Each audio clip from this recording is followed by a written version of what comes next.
How to create account on Fire Kirin. Hi guys, it's Mikran from Gaming Basics. Today I am going to guide you how to create account on Fire Kirin.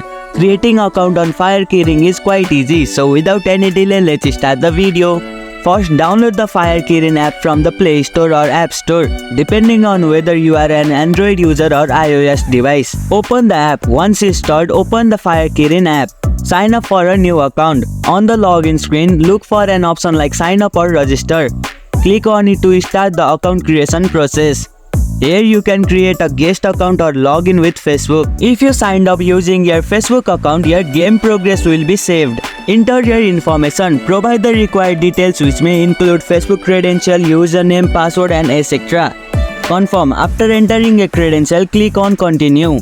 And here you go, it's done. That's how you can create an account. If you liked our video, press the thumbs up and share button. If you have any question, comment down below and don't forget to subscribe the channel for more tutorials.